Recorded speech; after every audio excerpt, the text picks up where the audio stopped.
자, 이번 시간은 한국철도공사에 관해서 간략하게 알아보는 시간을 갖도록 해보겠습니다. 여러분들 이 NCS가 시작되면서 실질적으로 기업을 이해하는 것이 그 무엇보다도 중요한 관문 중에 하나가 되었습니다. 물론 어떤 기업은 이러한 기업에 대한 이해를 각종 영역, 예를 들면 조직이해 능력이라든지 자원관리 능력과 같은 하나의 영역에 문제화해서 이해도를 테스트한 경우도 있지만 많은 경우에 있어서는 이런 면접이나 채용 과정 전반에 녹아져 있는 경우가 많습니다. 과거에는 자기들의 회사를 직접적으로 대놓고 물어보기 어려웠던 것들이 있었는데 이제는 NCS라는 이름으로 보다 더 노골적으로 우리 회사의 미션이라든지 장기 비전 같은 것들을 문제나 면접 과정, 즉 채용 과정에서 활용하는 경향들이 두드러지고 있습니다. 그래서 특히나 철도공사 같은 경우에는 우리가 기업 분석을 통해서 세부적인 전형들을 알아가기 이전에 확인해 둘 필요가 있습니다. 왜냐하면 우리 NCS 영역을 보면 이 기업 분석에 대한 내용들이 녹아져 있을 만한 영역은 모두 빠져 있기 때문입니다. 그 얘기인 즉슨 NCS에서 문제화되지 않더라도 여러분들이 다른 전형 과정, 면접이라든지 임원진 면접 등과 같은 각종 프로세스에서 이러한 내용들이 직접적으로 활용될 가능성이 높기 때문에 우리가 간략하게 이 조직이 도대체 어떤 목표를 만들어줬고 어떤 비전을 가지고 사업 활동을 운영하고 있는지 이러한 것들을 간략하게 살펴보도록 하겠습니다. 우리 책 8페이지부터의 내용들이 쭉 나와 있어요. 그런데 여러분들 이 내용들을 확인해 보시는 것도 당연히 중요하지만 여러분들이 해당 기업을 지원하는 취업준비생 입장에서 가장 먼저 살펴봐야 하는 것은 바로 기업의 홈페이지입니다. 여러분 기업의 홈페이지가 그냥 구실을 갖추기 위해서 이렇게 만들어 놓은 거라고 생각하시면 큰 오산입니다. 여러분들 특히나 이 공공 영역의 기업들의 홈페이지는 아주 중요한 목적을 가지고 만들기 마련인데 그 중요한 목적이 무엇이냐면 국민들에게 어필하기 위함입니다. 국민들에게 어필해야 되는 이유는 특히나 공기업 같은 것들은 국민의 편익을 높여준다라는 명분으로 국가로부터 독점권을 인정받아서 사업을 영위하고 있기 때문에 만약에 국민들이 당신들의 존재가 더 이상 우리의 편익을 높여주는데 도움이 되지 않습니다 라는 시그널들이 많아지게 되면 이러한 독점권을 철도공사가 혹은 A공사가 B공사가 가지고 있는 명분이 사라지는 거죠. 그럴 일은 잘 없겠지만 심한 경우에 어떤 공기업은 사라질 수도 있는 아주 큰 위기에 처하게 됩니다. 그렇기 때문에 자신들이 어떠한 비전을 가지고 있고 어떠한 목표를 수행하기 위해서 이러이러한 사업들을 수행하고 있는지에 대해서 매우 자세하게 공지를 해 놓았습니다. 취업준비생 입장에선 이건 일종의 해답을 먼저 보는 격이에요. 여기에 있는 사람들, 이 내부자들, 즉 여러분의 면접을 치르게 될 사람들은 이러한 목표라든지 비전들이 몸에 배어있는 사람들이기 때문에 이 사람들이 어떤 질문을 하더라도 이 바운더리를 벗어날 수는 없습니다. 그리고 우리가 철도공사의 시험 영역에는 포함되어 있지는 않지만 이 조직 문화라는 것, 우리 조직이해 능력에 보면 조직 문화라는 게 있죠. 조직 문화라는 측면에서도 매우 중요한데 쉽게 말씀드리면 여러분들 삼성 가면요 사람들이 다 느낌이 비슷하고요. 한국전력 가면요 사람들 다 느낌이 비슷해요. 서로 다른 느낌이지만 한 기업 내에 있는 사람들은 모두 비슷한 색깔을 몸에 입고 있단 말입니다. 옷 색깔이 아니고요. 사람들에게서 풍기는 어떠한 특성들이 말로 이야기하기는 좀 어려운 하지만 느껴지는 그러한 특성들이 굉장히 비슷하다라는 특징을 여러분들이 발견할 수가 있습니다. 그런 사람들 중에 한 명이 여러분에게 시험 문제를 내고 여러분의 입사를 결정하는 겁니다. 여러분들 입사 과정에서 면접이 됐건 논술이 됐건 NCS는 객관식 문제라 그런 게 조금 경향이 덜 하겠지만 여러분들은요. 여러분들이 하고 싶은 이야기를 해서는 곤란합니다. 여러분들이 철도공사의 한 일원이 되고 싶기 위해서는 이 사람들처럼 행동해야 돼요. 여기에 있는 사람들처럼 행동하는 방법 중에 첫 번째 관문은 이 사람들이 듣고 싶은 이야기를 여러분들이 하는 겁니다. 여러분들이 하고 싶은 이야기는 이 사람들 관심이 없어요. 이 사람들은요, 여러분의 입을 통해서 여러분이 철도공사, 우리 가족이 될 만한 자질과 특성을 가지고 있는지를 면접을 통해서, 논술을 통해서, NCS를 통해서, 직무시험을 통해서 확인해 보고 싶은 겁니다. 그렇기 때문에 여러분들은 이 사람들이 듣고 싶은 이야기를 해야 할 의무가 있고, 그러기 위해서는 어떤 이야기를 듣고 싶어 하는지 사전에 확인해 봐야 할 책임이 여러분들에게 있습니다. 그 답을 알려주는 것이 바로 우리 홈페이지죠. 자, 홈페이지에서 여러분들이 가장 먼저 살펴봐야 할 곳은 뭐 기업마다 조금씩 다르지만 일종의 정보 공개라고 되어 있는 이 기업의 미션을 알려주고 있는 부분입니다. 여기에는 이제 첫 번째 정보 공개라고 해서 국민들에게 알려줘야 될 객관적인 데이터들이 나와 있는데요. 물론 이것도 굉장히 중요하지만 여러분들에게 있어서 조금 더 중요한 건 이 열린 경영 쪽이 될 겁니다. 자, 이 열린 경영 쪽을 가보면 기업의 미션 등등에 대해서 확인해 볼 수가 있는데, 철도공사는 재밌게도 밑에 주요 사업, 고객의 소리 이러한 모습을 통해서 이렇게 정리해 놓은 부분들이 있습니다. 한번 확인해 보시고 하나를 클릭해서 들어가 보도록 하죠. 자, 먼저 지속 가능 경영이라는 곳을 한번 들어가 보겠습니다.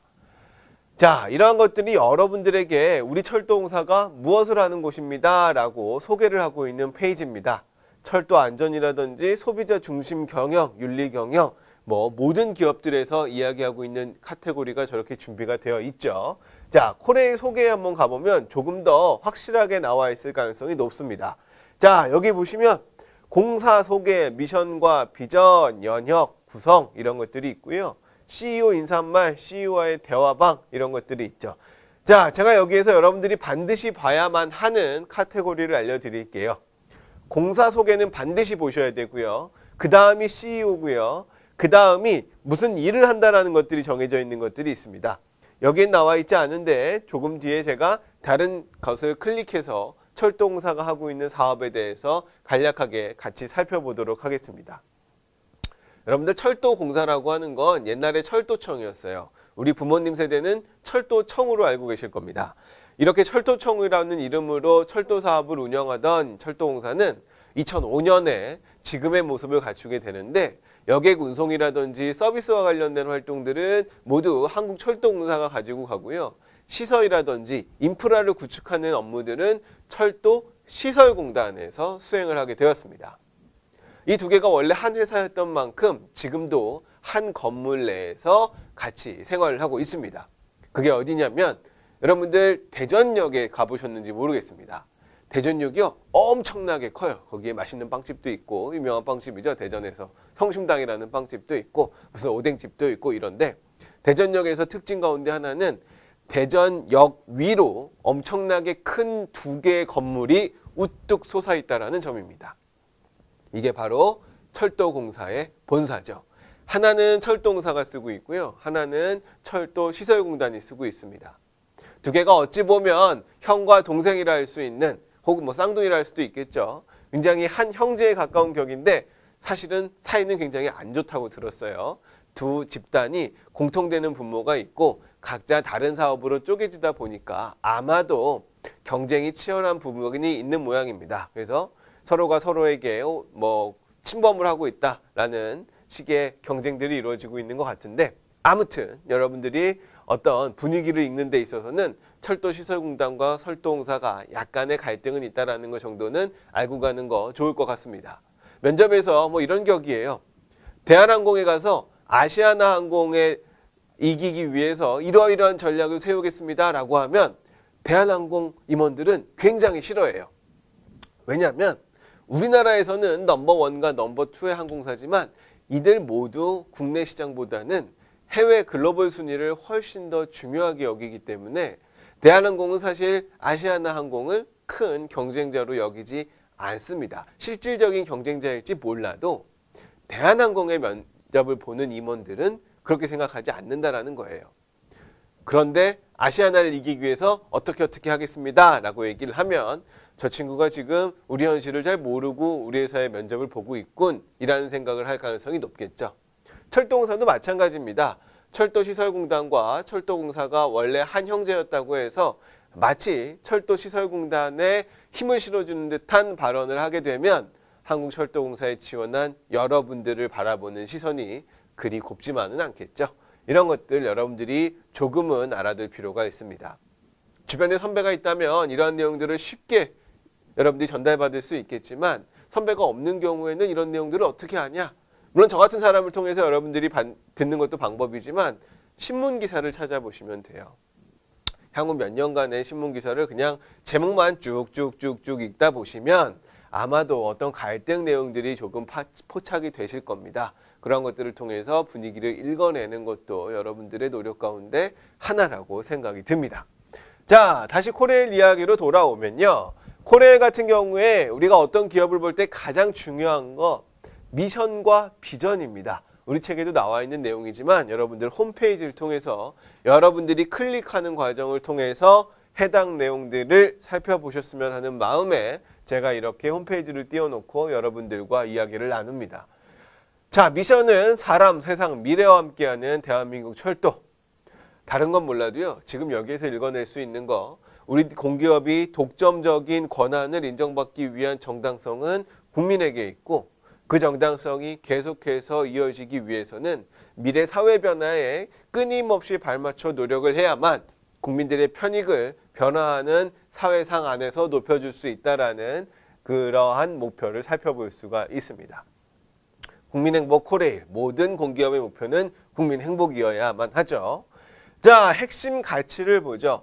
안전 우선, 고객 만족, 변화, 도전입니다. 별거 아닌 것 같은 내용들이지만 여러분들이 어떤 이야기를 할 때 이러한 가치에 반하는 답변들을 해서는 굉장히 곤란하다는 측면에서는 여러분들이 답변해야 될 답변의 큰 방향을 결정해주는 키워드를 할 수가 있습니다.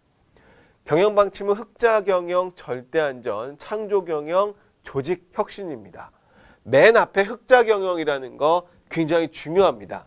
여러분들 과거에는 공기업들은 어떤 국민들의 효율을 위해서는 적자 경영도 감수할 수 있어야 된다라는 분위기가 파다했던 과거의 어떤 상황도 있습니다. 하지만 사회가 어려워지고 정부도 덩달아 어려워지면서 이러한 각 공기업들이 제 역할을 해주지 못하면 비용상의 측면에서요. 국가가 더 이상 지원을 해주기 어려운 상황이 되었습니다. 그런데 국민들의 편익을 높여줘야 되는 건 여전한 숙제고요. 그렇다 보면 어떻게 하면 국민들의 편익을 높여주면서도 기업의 비용은 줄이고 수입은 늘리는 이러한 흑자 경영을 할 수 있는지에 대한 끊임없는 노력이 필요하고 그렇기 때문에 더 이상 공기업이라는 존재들이 철밥통에 머무를 수 없게 되었다는 뜻입니다.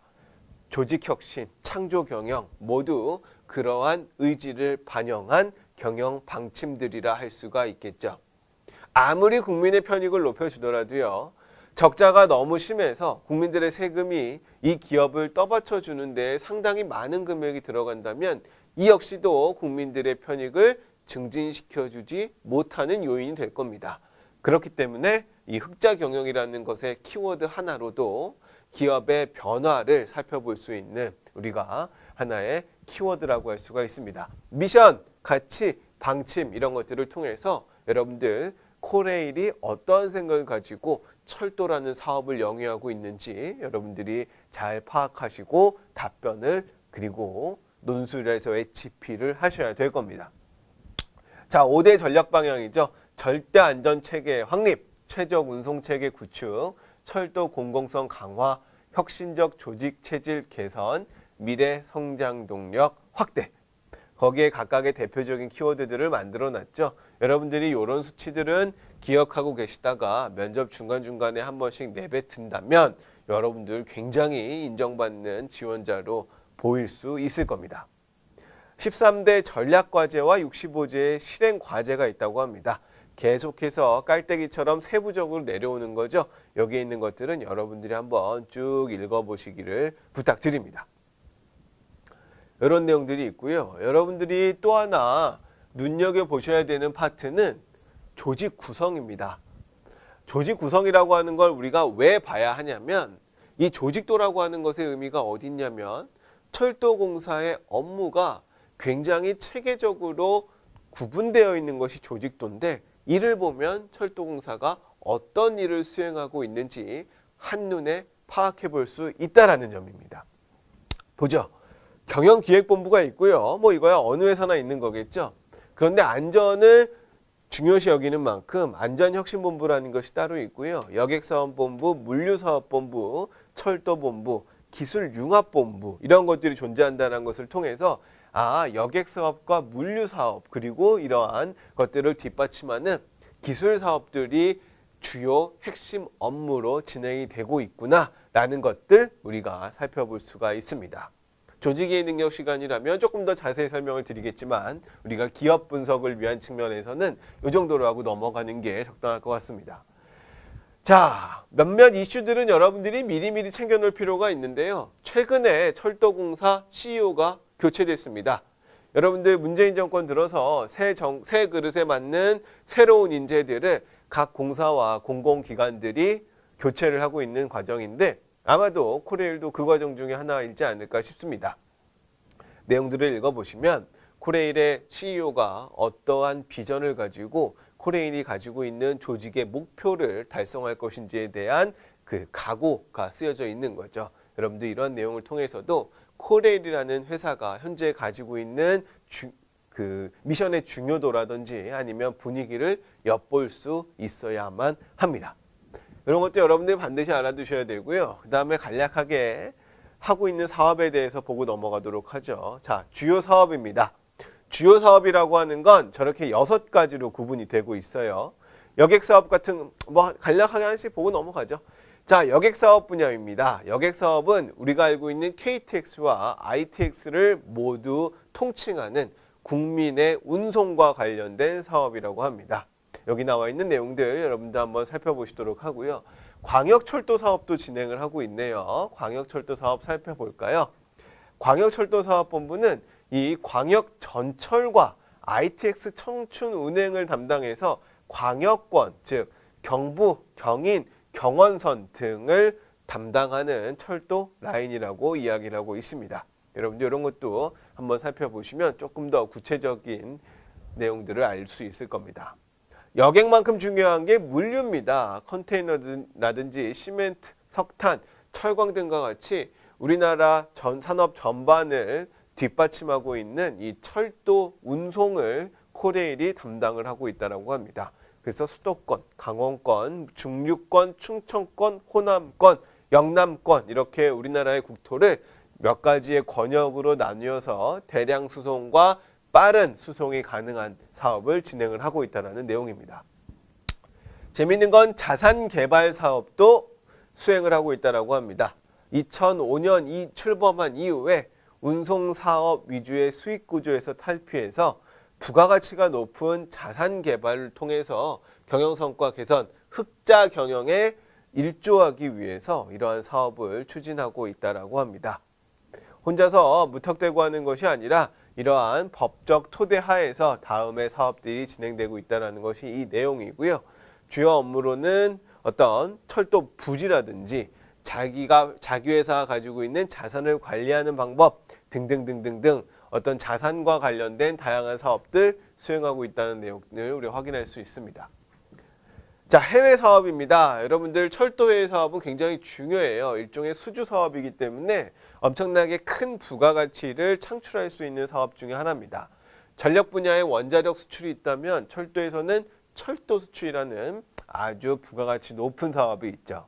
물론 굉장히 어려운 사업이기도 합니다. 민간 기업과의 협조도 중요하고 상대국 정부와의 외교 문제도 결부되는 사업이기 때문에 철도공사 혼자서만 수행하기는 어려운 사업임에는 분명하지만 부가가치가 매우 높아서 이 철도를 해외에 수출하는 아주 중요한 사업이라 할 수가 있습니다. 시설유지보수 사업 같은 경우는 안전을 주요 미션으로 가지고 있는 회사로서는 당연히 수행해야 될 하나의 사업이겠죠.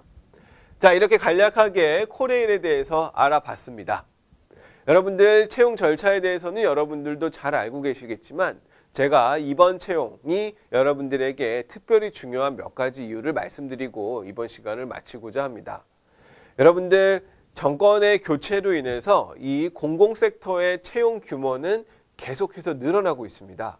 특히나 이 문재인 정부의 일자리 100대 과제 가운데 하나인 공공부문의 비정규직, 정규직 전환 이슈로 인해서 철도공사 역시도 많은 비정규직을 정규직화하는 사업들을 진행을 하고 있는 것으로 알고 있습니다. 어느 공공부문도 예외일 수 없기 때문이죠. 여러 가지가 있겠지만 이러한 비정규직의 정규직화는 어쩌면 신규 정규직의 감소로 이어질지도 모릅니다. 하지만 어떤 기업은 이미 그만큼 진행이 됐고 어떤 기업은 아직 그 여파가 오기 전인 기업도 있겠죠. 철도공사 같은 경우는 언론에 드러난 바에 의하면 아직은 비정규직의 정규직 이슈가 크게 드러난 회사는 아닙니다. 그렇기 때문에 여러분들에게 아직 기회가 열려 있다라고 할 수 있고 무엇보다 작년부터 이 서류 전형에 있어서 서류를 심사하는 단계에서 지원해서 결격 사유가 없으면 모두 필기 전형을 볼 수 있는 전형으로 바뀜으로 인해서 그 문이 훨씬 더 넓어졌다 할 수 있습니다. 여러분들 과거만 하더라도 철도공사는 서류에서 6배수만 걸르는 아주 좁은 시험 중에 하나였습니다. 서류에서 이미 내 조건에 의해서 6배만 남고 다 떨어져 버려요. 그리고 NCS에서 2배수만 남기죠. 이러한 것들을 작년 상반기부터 모든 사람을 받아주고 모든 사람에게 시험 기회를 부여하는 방식으로 바뀌고 있기 때문에 여러분들에게 있어서 아주 좋은 찬스라 할 수가 있습니다. 여러분들 서류 전형만 들어가면 모두에게 이 NCS 시험을 볼 기회가 주어지기 때문에 여러분들이 하기 나름에 따라서 그 2배수에 충분히 들어갈 수 있는 겁니다. 그리고 인성검사가 있는데 인성검사는 말 그대로 인성검사입니다. 여러분들이 일관되게 문제를 잘 찍는다면 큰 문제 없이 통과할 수 있습니다만 무응답을 하거나 아니면 여러분들이 솔직하지 않은 답변을 통해서 일관성이 깨지는 결과가 도출되면 여러분들은 자동적으로 탈락이 돼요. 여러분들 명심하세요. 인성검사의 경우에는 여러분들이 어떤 사람인지를 알아보려는 목적도 있지만 여러분들이 일관된 답변을 하는지가 훨씬 더 중요하게 테스트되고 있다는 거 여러분들이 꼭 기억하셔야 될 포인트입니다. 자, 이 정도로 기업 분석과 채용 과정에서의 특징들 여러분에게 설명을 드렸습니다. 경영 공시된 바에 따르면 코레일의 초봉은 그렇게 높지 않은 편이에요. 모든 공기업들이 그렇죠. 공공섹터가 길게 일할 수 있는 반면에 당장의 급여는 조금 낮은 측면이 있습니다. 하지만 평균 연봉이 7천만 원가량 되는 걸 보면 낮지도 높지도 않다라고 우리가 판단할 수 있을 겁니다. 경영성과금이 있을 때도 없었을 때도 있지만 통상 300~400만 원 정도가 나온다는 걸 감안하면 정말 중간 이상에 해당하는 임금 체계를 가진 공기업이 아닌가 싶습니다. 여러분들의 그 능력을 최대한 발휘하셔서 마지막으로 할 수 있는 어쩌면 마지막이라 할 수 있는 이 넓게 열린 문에 여러분들이 들어갈 수 있기를 희망합니다. 이 정도로 기업 분석과 채용 절차를 마무리하고요. 이제 본격적인 NCS 문제들을 통해서 내용들 같이 공부해 보도록 하겠습니다.